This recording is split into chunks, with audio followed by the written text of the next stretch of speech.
A dearth of understanding around the potentially life-saving benefits of preventative treatments could be to blame for people being reluctant to seek them.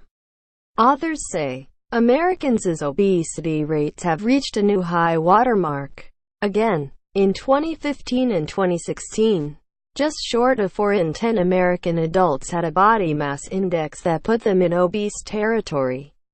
In addition, just under 2 in 10 American children, those between 2 and 19 years of age, are now considered obese as well. The new measure of the nation's weight problem, released early Friday by statisticians from the Centers for Disease Control and Prevention, chronicles dramatic increases from the nation's obesity levels since the turn of the 21st century.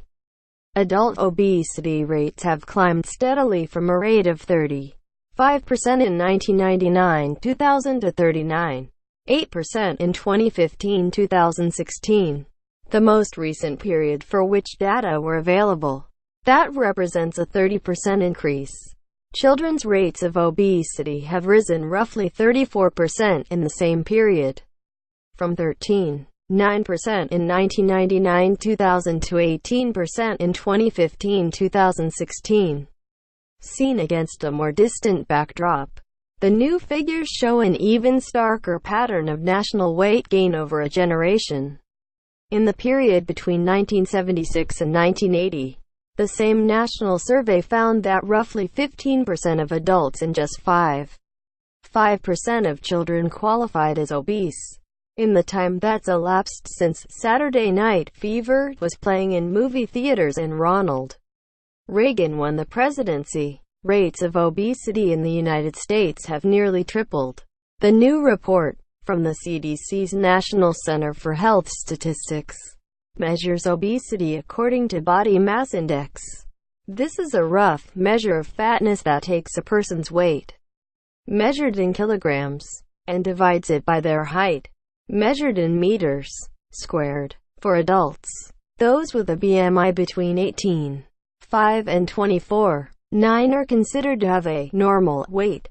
A BMI between 25 and 29.9 is considered overweight, and anything above 30 is deemed obese.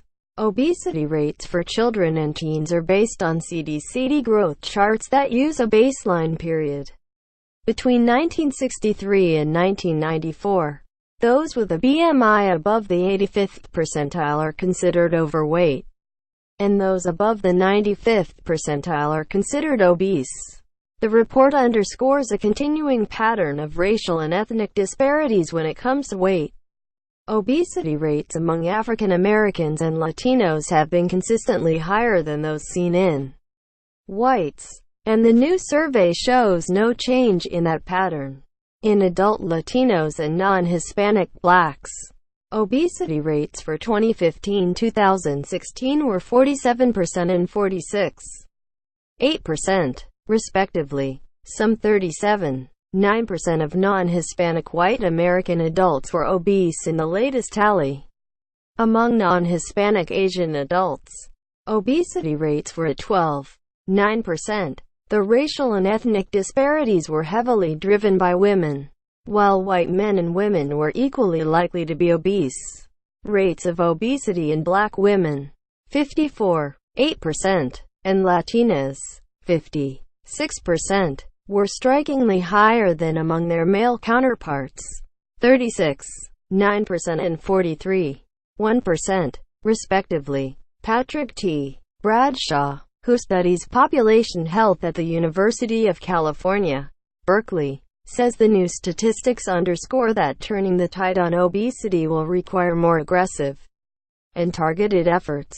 The rising obesity levels suggest that we haven't been successful in efforts to reduce or prevent obesity in the population, Bradshaw said. He echoed a growing consensus among public health experts that if progress is to be made in driving down obesity rates in the population at large, campaigns may need to focus on the specific challenges faced by Latinos and African Americans, especially women in weight management.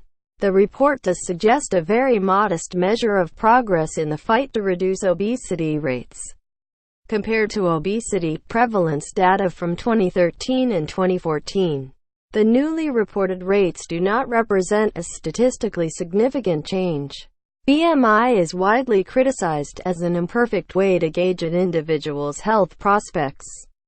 Aerobic fitness levels and waist-to-hip ratio are sometimes viewed as better measures. But the BMI's near ubiquitous use in research on weight and disease risk has yielded unmistakable evidence of obesity's dangers. In large populations, research has shown higher rates of obesity shorten lives and drive up the incidence of cancer, cardiovascular disease and chronic conditions such as diabetes and arthritis.